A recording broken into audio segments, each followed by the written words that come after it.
Oke, Assalamualaikum warahmatullahi wabarakatuh. Jumpa lagi dengan Radar Kediri TV. Kali ini Radar Kediri TV bersama dengan Pak Zuri. Beliau adalah Kepala Kantor Kementerian Agama Kabupaten Kediri. Kita akan ngobrol tentang sejumlah hal.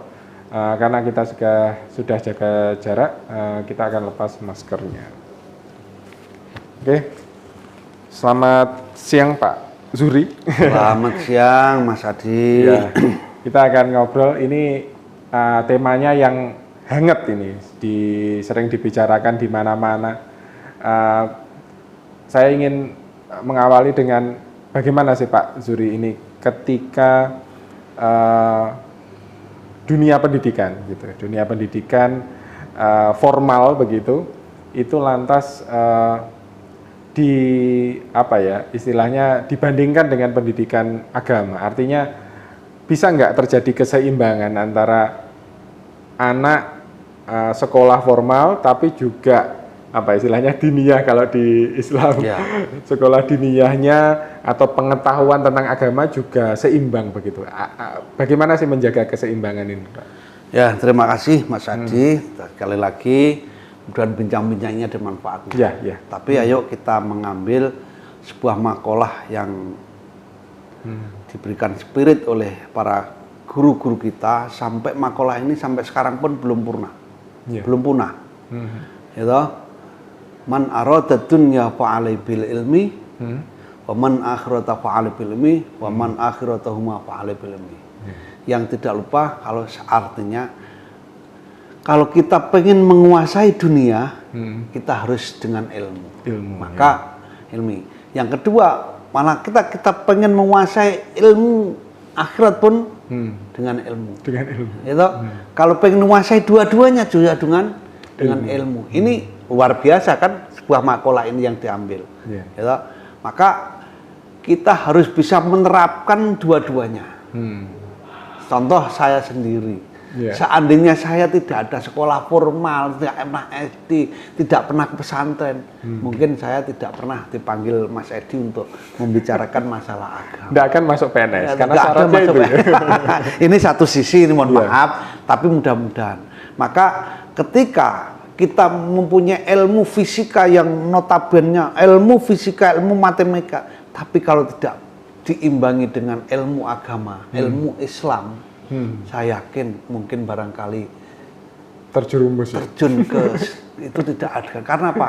Agama ini yang bisa mengakan, itu bisa menghudalin nas wa bayyinatin minal huda. Karena agama inilah yang bisa menuntun ke arah kebaikan, menunjukkan ke jalan yang baik. Ini agama. Karena kita tanpa agama katanya akan buta. Maka sepinter apapun, gitu, sekaya apapun orang, tapi dengan tidak mempunyai agama, sulit kan juga. Jalannya akan sulit. Jadi pelajaran agama dan pendidikan umum ini harus keseimbangan. Maka sebuah makalah dari kanan, man arada dunya fa'alai bil ilmi wa man arada akhirat menguasai dunia ilmu. Menguasai ilmu umum pun harus dikuasai karena kita. Maka dokter-dokter ini mohon maaf yang dari sekolahnya dari SD, SMP, SMA sampai menjadi dokter, tapi beliau ketika sudah itu dia butuh agama karena apa? Untuk membimbing rohaninya ini. Gitu.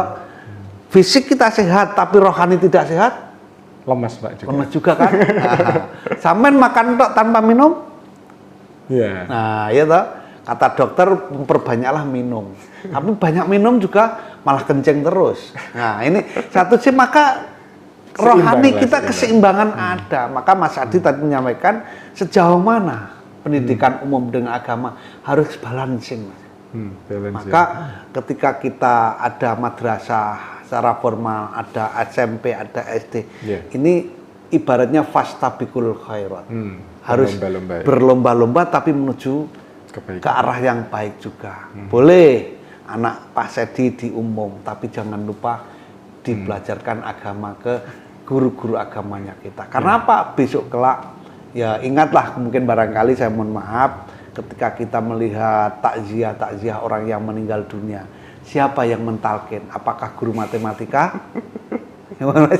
Apakah guru SD yang pun tabelnya bahasa Indonesia, maka yang mengantarkan kulun nafsin dha'iqatul maut. Sing ngomong ngono mesti Mbah Mudin yang orang tobatnya adalah orang yang beragama, yang punya kemampuan agama. Nah, inilah mungkin jadi harus ada harus ada kepasaman balancing. Karena apa? Kita sholat, kita sedekah tanpa dengan di ilmu agama, ya muspro Mas. Ya toh? Banyak Mas, sama kebaikan, tapi niatnya sedekah itu bagaimana? Hanyakah kadang-kadang kan banyak sedekah ikut hanya pamer-pamer saja. Padahal di dalam Al-Qur'an ini qaulun ma'rufun wa maghfiratun khairun min shadaqatin yatba'u adza. Ungkapan kata-kata yang indah yang bisa menyenangkan hati, gitu. Bisa mengarahkan yang kebaikan, itu lebih utama daripada sedekah dipamer-pamer ke. Nah, maka kita senyum ketemu teman-teman. Indah kan? Indah. Betapa indahnya orang bersamaan seperti itu. Ya, ngopi bareng, tidak ada pertengkarkan, walaupun kadang-kadang ngambil ini diminum, betapa indahnya. Nah, ini karena apa? Dilandasi adanya ilmu yang kita miliki itu. Saya tadi sengaja bertanya gitu karena Pak Zuhri ini beliau pernah mondok di Rembang, Pak ya. Di Rembang juga Lirboyo, tapi saat ini beliau juga punya gelar doktor ini, artinya dari IAIN Tulungagung ini artinya ada upaya untuk kemudian menyeimbangkan itu, Pak, kan kita kan selalu berupaya, ada upaya untuk menyeimbangkan itu. Pak, ini kemudian saya ingin masuk ke itu, saat ini ketika agama, pendidikan, kemudian ada arah-arah yang menuju ke radikal begitu, ada apa namanya, semacam upaya untuk menggiring salah satu sisi ke sisi yang lebih radikal begitu. Kalau menurut Pak Zuhri ini, bagaimana itu bisa ditangkal dengan mungkin apa ya, sejak dini, sejak di anak-anak di pondok atau di sekolah gitu, bagaimana caranya sebenarnya? Ya, ini pertanyaan yang menggiring menuju kesulitan. Tapi paling tidak saya hanya nanti bisa melengkapi, saling melengkapi apa yang saya setahu saya. Jadi mensekolahkan anak umum boleh, agama pun boleh, tapi maka belajar itu harus mempunyai sanad, Mas Adi. Sanad itu artinya, maka ketika saya belajar, anak-anak kita kenalkan pada kitab-kitab sucinya. Agama apapun kenalkan sama genap kitab sucinya. Itu Kristen, Hindu, Buddha, Katolik, Konghucu, kenalkan dengan kitab sucinya. Lebih-lebih anak-anak kita sebagai orang Islam kenalkan Al-Qur'an. Tapi kenal Al-Qur'an jangan hanya kenal Al-Qur'an toh. Kenalkan guru-gurunya, kiai-kiainya. Orang yang ini yang menjadi membimbing karena itu adalah sanad. Sanad itu adalah silsilah yang mengajarkan dari guru dan guru. Dan ini yang kalau hanya bisa membaca bisa, tapi dengan YouTube itu belum ada sanad. Karena apa? Kadang-kadang bisa dijerumuskan dengan adanya itu. Ya, maka mungkin saya berharap dengan adanya dengan sekarang ada yang lebih keren adalah ada moderasi agama itu, Mas ya. Ya, ini kita harus mempersiapkan generasi yang betul-betul bisa mengambil tengah-tengah. Artinya dengan adanya seperti ini kita kembali ketika Bung Karno sebagai founding father negara kita untuk menuju membuat negara kesatuan Republik Indonesia saja tidak semudah apa yang dipikirkan oleh Pak Karno seperti itu. Sejarah ini yang harus disampaikan pada anak-anak kita. Jadi biar tidak mudah untuk bisa mau mengganti ini, mengganti itu. Itu bagaimana adalah proses ini prosesnya sudah ini berjalan harus, ya. Kita sebagai seorang santri bisa seperti menjadi kiai, menjadi ustadz itu juga ada proses. Tahu-tahu kok menjadi guru, kapan menjadi orang ustadz, kapan tidak pernah menjadi santri, tapi tahu-tahu dipanggil dengan ustadz. Termasuk negara ini, tidak ujuk-ujuk muncul Indonesia menjadi kan? Indonesia ini. Maka ketika beliau Bung Karno sowan ke Yai Hasyim As'ari, Kiai Ahmad Dahlan membicarakan bagaimana konsep negara ini, itu beliau riadoh dengan puasa, sholat, membaca Al-Quran. Nah, tahulah mungkin beliau sampai dengan diambil Pancasila. Pancasila itu pun diambil dari kata-kata yang ada di dalam Al-Quran. Ini sebagai orang Islam. Orang Kristen pun hidup pun bisa mengambil karena apa yang pertama ketuhanan yang Maha Esa. Gitu. Katakanlah kul huwallahu ahad, Allahus somad. Gitu. Katakan Allah adalah satu esa.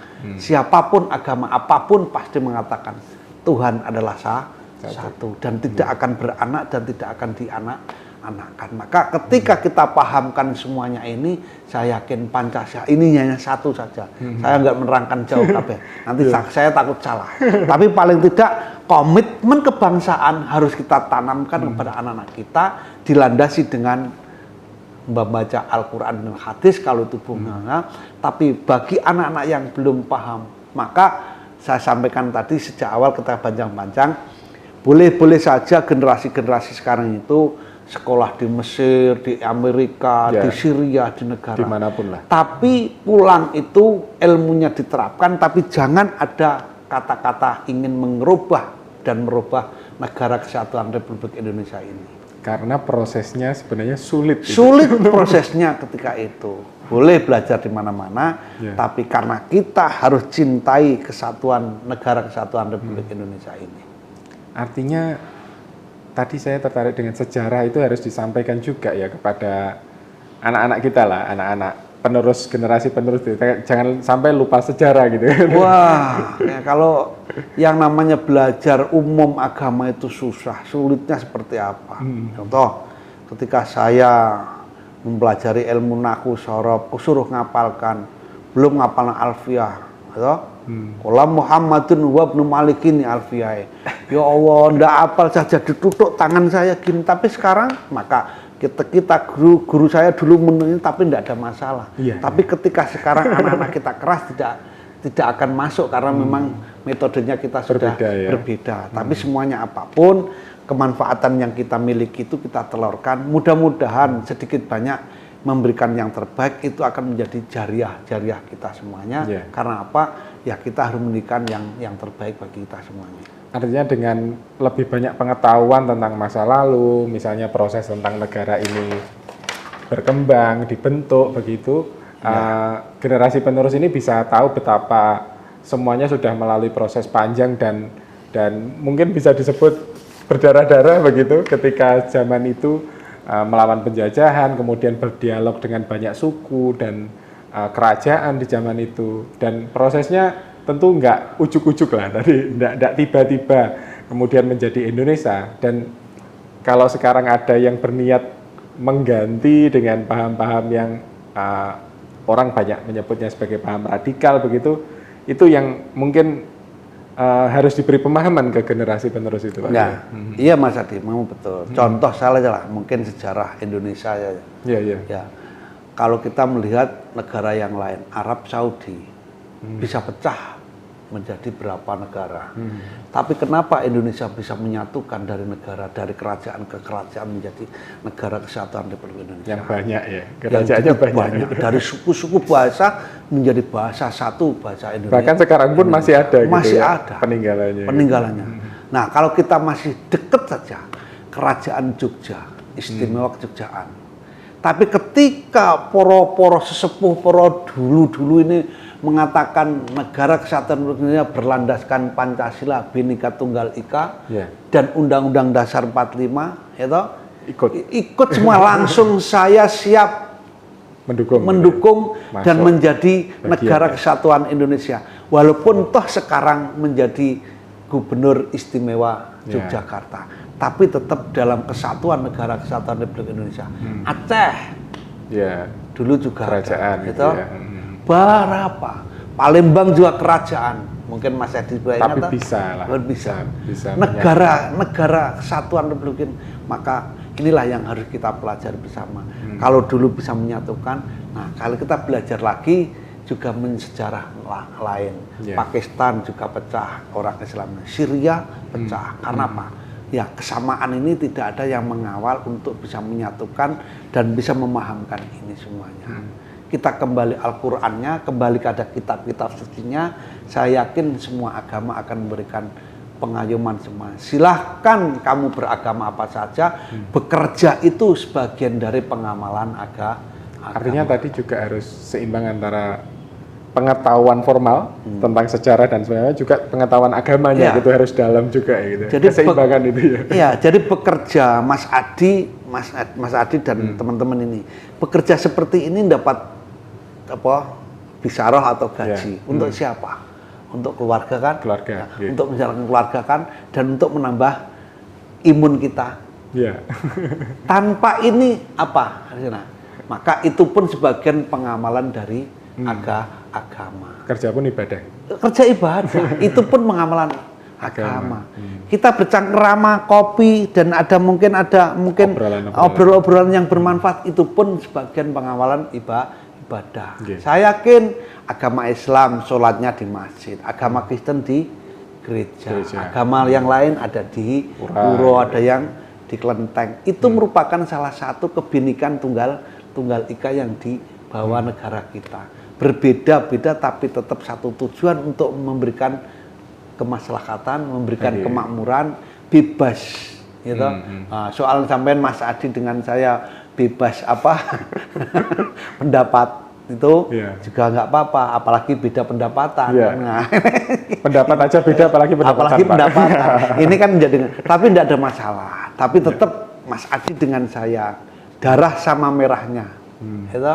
Yang diminum sama air putihnya, makan sama bahan nasinya, tapi yang masuk ke darah daging kita itu ada kesamaan.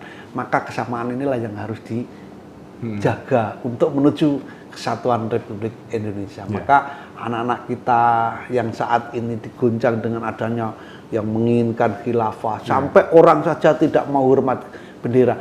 Hormat bendera itu sebagian dari amaliyah mengerjakan agama. Karena apa? Bukan dihormati benderanya, tapi ketika mengibarkan bendera sang merah putih sebagai lambang negara Indonesia ini dengan perjuangan itu. Jadi menghormati perjuang-perjuang yang pahlawan-pahlawan kita dengan menurunkan bendera merah putih ini. Jiwa raganya itu. Jadi diartikan, artinya itu jangan disempitkan. Mohon maaf ini tidak mengurangi hormat. Saya yakin mungkin yang guru-guru saya, mungkin Mas Dia yang tahu pengalaman ini, biar ditambah nanti, biar tambah mantap untuk memantapkan anak-anak kita itu. Siap. Sementara begitu Pak Zuri, obrolan kita singkat tapi banyak tema ternyata. Oke, sementara begitu dulu. Semoga kita nanti bisa bertemu di pertemuan selanjutnya. Jangan lupa like, komen, dan share channel ini, dan semoga bisa lebih memberikan manfaat yang lebih luas bagi semuanya. Terima kasih. Assalamualaikum warahmatullahi wabarakatuh. Waalaikumsalam warahmatullahi wabarakatuh. Selalu tonton Radar Kediri TV, jangan lupa like, komen, dan subscribe channel ini. Radar Kediri TV selalu dinanti.